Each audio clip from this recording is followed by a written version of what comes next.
Hey guys, gwyned here, bringing you some matches from MPDC 19.6. I'm playing my Grixis Zombie Deck. I am playing against Probaz, and he is playing White Weenie. And this was round 3, game 2, lost the first game. Let's take a look at my opener. Open here, I do choose to play first. Again, have all my colors, a little bit risky again to keep a 2-lander, but I think this is a keep. And my opponent keeps as well. And we are off. I do have a Faithless Looting if I get stuck on land. Hopefully I'll find something. He does have the turn 1 Doomed Traveler again. Pass it back, draw into the 3rd land. Feeling much better with that. I can go ahead and play it since don't really have a 2-mana play. Here I do go ahead and cast Faithless Looting just to see what I draw. Do find another land. This is going to be a tough to figure out what the ideal things are to get rid of. It's pretty greedy to get rid of a land, but I think that is what I'm going to end up doing here. Drop the Evolving Wilds. In retrospect, it might have been better just to go ahead and get rid of the Ghoul Raiser. Having a creature obviously would have been nice, but the Ghoul Raiser is really not going to get that much value because not that many creatures are going to go to the graveyard. So dropping that 4th land was probably pretty greedy, and I think I end up paying for it. Opponent will swing in here and hit me for 1. And then just passes the turn back. Interesting enough, kind of surprising that he doesn't have a play. Obviously stuck on land there. Fortunately, I do have the 3rd land. And see here, had I played the Ghoul Raiser, then I'd be able to cast a Stitch Drake here, so definitely lost some value there. As it is, just going to go ahead and play the One-Eyed Scarecrow just to get myself a blocker. I'm really nice, too, against White Weenie. This is particularly good simply because you can take away a lot of power from their flyers. So back on his turn, he has a Pacifism, and again, pacifying it really doesn't hurt it that much because even though I can't block with it now, it still does the weakness effect on his flyers. So he has no other follow-up play. I do fail to find a 4th land, and so I am going to go ahead here and cast Forbidden Alchemy. I'm hoping to find a land. I don't find a land, but at least I'm getting rid of all these and can hopefully draw into a land. Otherwise, I really was dead. That many turns without a land certainly would have killed me. So here, questionable what I want to keep. I think the right thing to do is to go ahead. I can ditch both of the Dead Revelers. It lets me cast Stitch Drake. The Ghoul Raiser can get the other one back. There's a lot of different things I can do there. So maybe keeping the Champ, and that is in fact what I do. Might have been better to keep actually the Dead Reveler or the Thunderbolt, simply because the Ghoul Raiser Champ's not really going to do much. Drop both of these in the bin. I will be able to get it back with Ghoul Raiser, but I'm missing the 2nd Swamp, so I think that was probably the wrong choice there. A little greedy on my part. Back on my opponent's turn. He's up to 4 mana, does have a Seraph. Fortunately for me, though, again, One-Eyed Scarecrow really taken the brunt of that since it only hits for 1. Hopefully I can find a land here. I do find the 2nd land, or I'm sorry, the 4th land. Go ahead and get the Stitch Drake out, exile one of the Dead Revelers, and then also going to be able to do Ghoul Caller's Chant as well. Not really sure why I didn't there. I guess because I only have 1 in the graveyard, but still think that probably was the right play. I guess with the that was the wrong play. I should have gotten the Dead Reveler back there. To go ahead and block here, he gets a point of life from it, which is good for me. And see if he's surely with 5 cards in hand, he has a follow-up play. Has an Attendant Knight, right? So having a little bit of trouble here with my replay. There we go. Draw into a Forbidden Alchemy, which obviously I'm just going to go ahead and cast here, I think. Yeah, see if I can find a land. Do find a land here. Losing the Pillar of Flame is kind of sad, but it does let me play the Ghoul Raiser, so getting that Swamp obviously is the right play there. Go ahead and play the Swamp and pass the turn back. Keep the Stitch Drake up to block. See what he decides to do here. He does go ahead and swing with both the Attendant Knight and the Seraph. Could have a trick here. Break a Day makes it a 3/3, so I just go ahead and block the Seraph.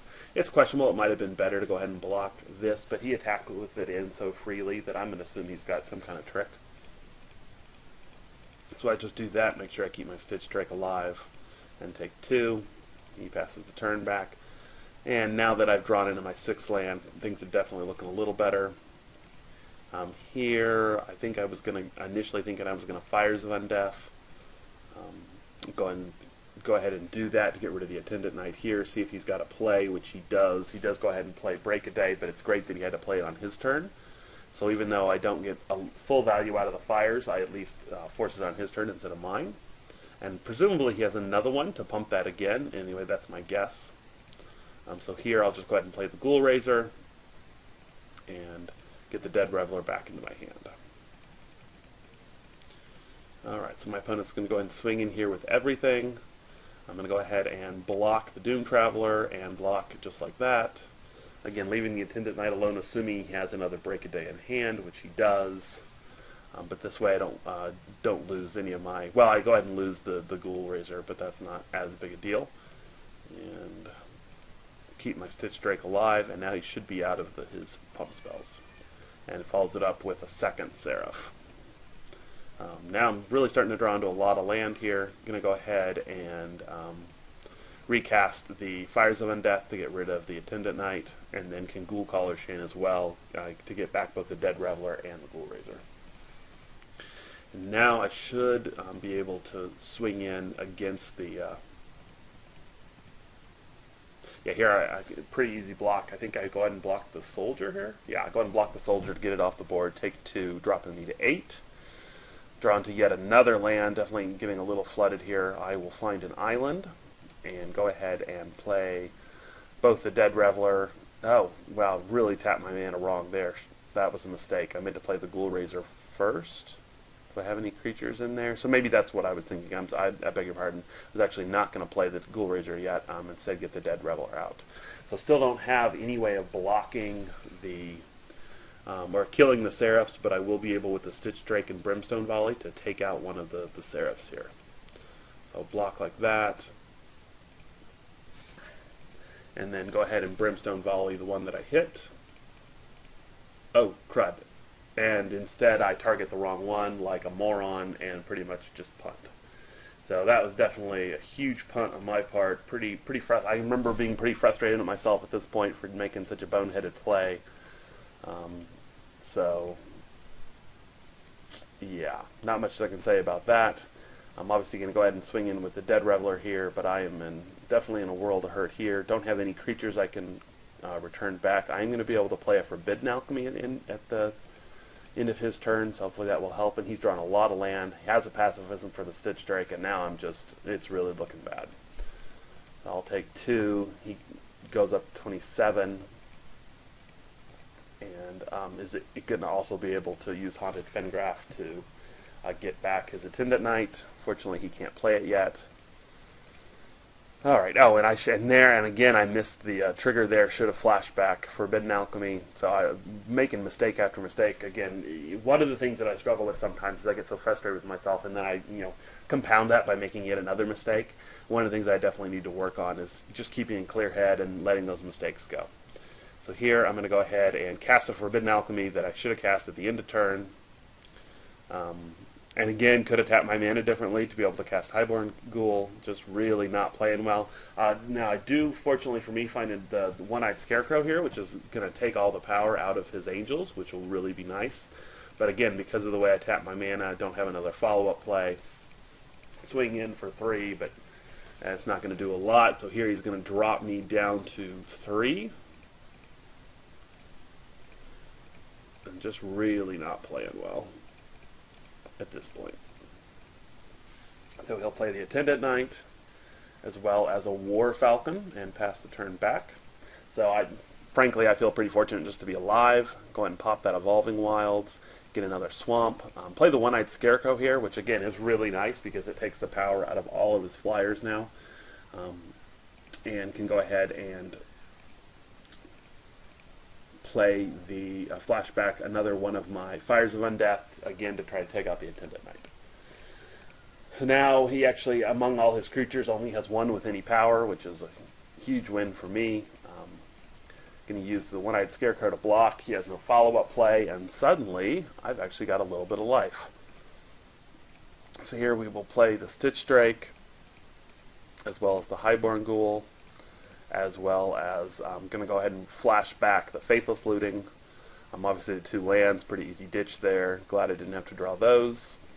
and just continued to swing in. Should have attacked there with the Dead Reveler, not really sure.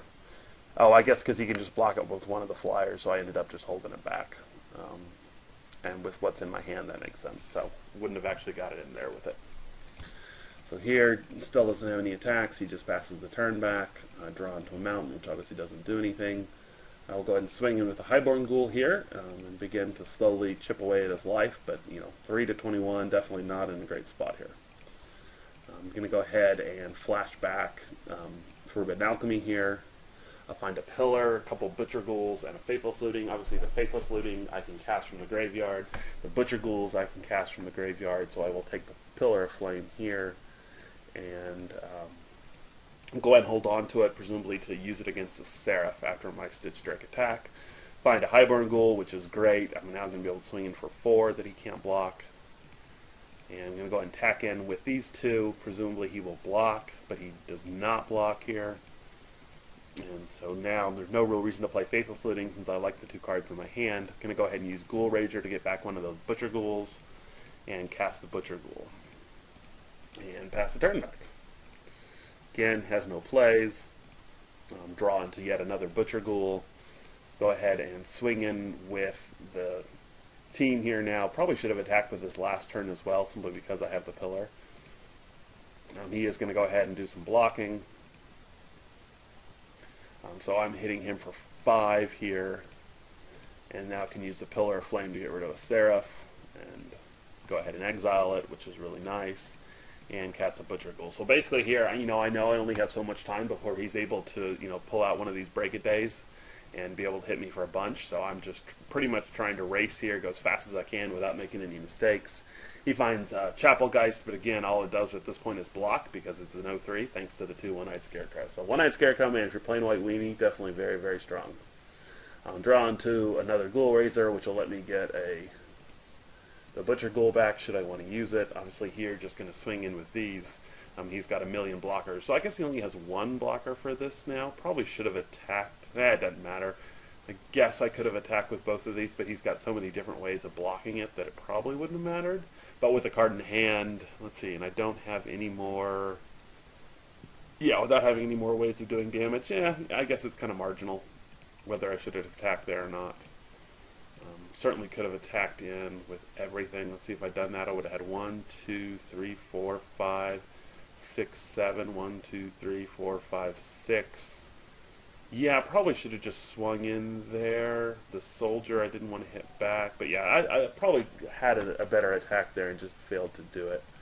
Here I'll go ahead and Faithless Looting just to see what I can find. Obviously here, pretty easy to go ahead and ditch both Ghoul Razors because they're not really doing anything on the board.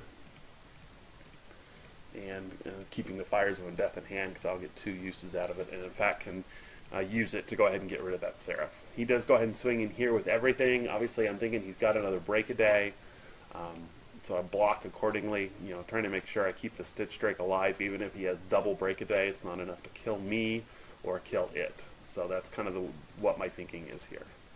So here, if he has a Break-A-Day, he would do 1, 2, 3. Obviously, I'm going to use the Fires of Undeath here to get rid of another creature, should he have the Break-A-Day, but he doesn't. So ends up not actually doing any damage with that, and otherwise doesn't do anything. Draw the Thunderbolt here, and could have obviously have enough here that I could have started taking it as creatures, but I realize here that if I attack in with these 2 for 4, that I've just got him dead. So that is in fact what I do. Go and swing in with these guys. He does have a Righteous Blow to get rid of 1, but doesn't matter here. I'm able to go ahead and hit for 6 and then can finish him off with the Fires of Undeath. So after making a ton of mistakes and pretty much punting that game away and being down 27 life to 3, do manage to go ahead and come back. So I hope you enjoyed that. Like I said, I was not real happy with the way I played. Definitely didn't deserve that win, but sometimes you get lucky and you earn it anyway, even when you don't really deserve it. And again, the champion of this game would definitely be One-Eyed Scarecrow. So that is how Game 2 went. I'll be back in a minute for Game 3.